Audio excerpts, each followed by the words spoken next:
Cleopatra's seventh Philopator, last pharaoh of Egypt.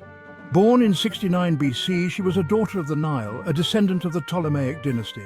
The Ptolemies, of Greek origin, had ruled Egypt for centuries.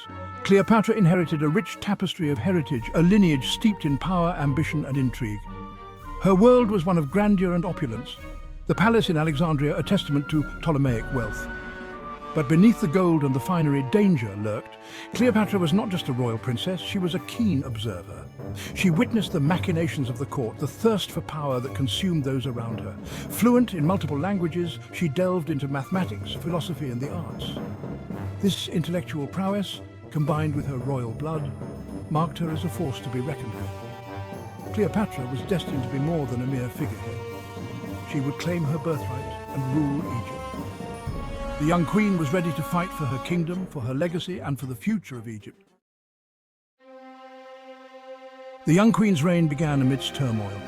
Her brother, Ptolemy XIII, a mere child, was named co-ruler. The regency, riddled with ambitious advisors, quickly turned into a power struggle. Cleopatra, deemed a threat to their ambitions, was forced to flee to Rome. Exile could have broken a lesser ruler, but Cleopatra was made of sterner stuff. She saw opportunity in adversity. Rome, under the rule of Julius Caesar, represented a chance for restoration. Caesar, a seasoned general and a shrewd politician, was drawn to Cleopatra's intelligence and charm.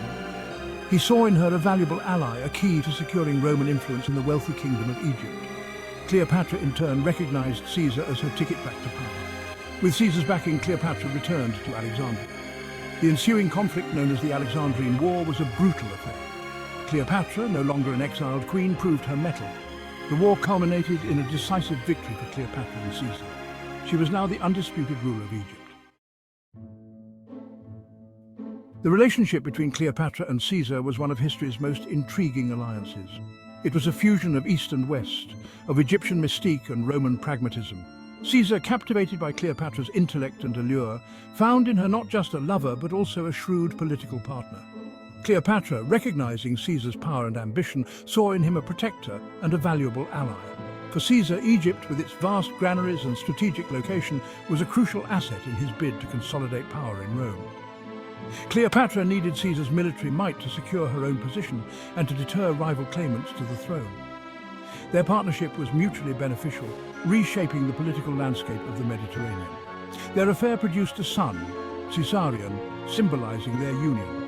However, their time together was destined to be cut short. Caesar, embroiled in the tumultuous politics of Rome, was assassinated in 44 BC. Cleopatra, now a single mother, had to secure her own position and that of her son. Caesar's arrival in Alexandria was a turning point in Cleopatra's struggle for power. He recognized her intelligence and political acumen, seeing in her a more capable ruler than her younger brother. Caesar threw his considerable weight behind Cleopatra, becoming her champion and lover.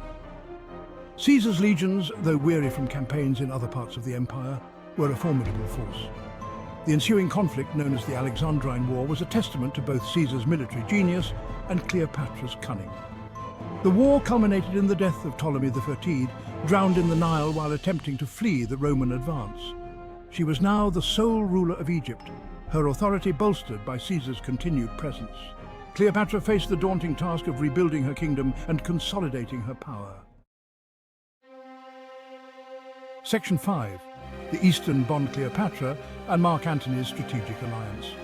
After Caesar's assassination, the Roman world was thrown into chaos. Mark Antony, Caesar's trusted general and friend, emerged as one of the most powerful figures in the Roman Republic. Cleopatra, recognizing the shifting political landscape, sought to forge a new alliance with this rising star of Roman politics.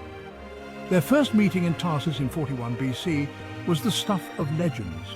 Cleopatra, ever the master of theatrics, arrived on a barge adorned with gold and silver, dressed as the goddess Aphrodite. Antony, known for his love of luxury and spectacle, was captivated. Their connection, however, ran deeper than mere physical attraction.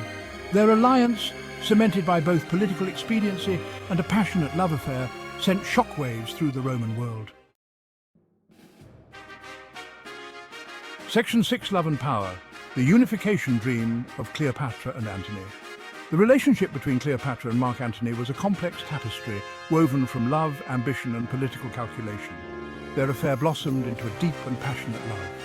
Antony, captivated by Cleopatra's intellect and charm, found in her a partner who matched his ambition. Cleopatra saw in Antony a protector and a potential co-architect of a new world order. Their shared dream was the unification of the East and West under their joint rule. Section 7. The rise of Octavian, a threat to Cleopatra's ambitions. While Cleopatra and Antony consolidated their power in the East, a storm was brewing in the West. Octavian, Caesar's adopted son and heir, was steadily consolidating his own power base in Rome. A master strategist and a ruthless politician, Octavian viewed the alliance between Antony and Cleopatra as a direct threat to his own ambitions. He skillfully manipulated Roman public opinion, portraying Antony as a captive of Cleopatra's charms, a puppet dancing to the tune of a foreign queen. Octavian understood the power of propaganda. He painted Cleopatra as a seductive temptress, a foreign queen who had ensnared Antony and was leading him astray. The Roman Senate, swayed by Octavian's skillful maneuvering, declared war on Cleopatra in 32 BC. The stage was set for a confrontation that would determine the fate of the Roman world. Section 8. Actium's shadow, the final confrontation with Octavian. The clash between the forces of Octavian and those of Antony and Cleopatra culminated in the Battle of Actium in 31 BC. This naval engagement, fought off the western coast of Greece, was a pivotal moment in history, marking the end of one era and the beginning of another. Antony's fleet, though larger, was hampered by low morale and logistical issues. Cleopatra, present at the battle with her own squadron of ships, urged Antony to break through Octavian's blockade and retreat to Egypt. The battle raged for hours, a chaotic melee of warships ramming and grappling with each other. Antony, realizing the battle was lost, followed Cleopatra's advice and broke through the Roman lines, fleeing back to Egypt with a small contingent of ships. The remaining forces, leaderless and demoralized, were swiftly crushed by Octavian's fleet. The defeat at Actium was a crushing blow for Antony and Cleopatra. Their dreams of a unified East and West lay shattered, their ambitions drowned in the waters of the Ionian Sea. Section 9. A Queen's Defiance, Cleopatra's tragic end, and the fall of Egypt. The aftermath of Actium saw Octavian's forces relentlessly pursuing Antony and Cleopatra to Egypt. Antony, his spirit broken by the defeat, committed suicide, falling on his sword in a scene of Shakespearean tragedy. Cleopatra, now facing the full fury of Octavian's wrath, was determined to negotiate a settlement that would preserve her children's inheritance and her own legacy. Octavian, however, had other plans. He saw Cleopatra as a threat, a symbol of resistance to Roman rule. Cleopatra, refusing to become a pawn in Octavian's political games, chose to end her life on her own terms.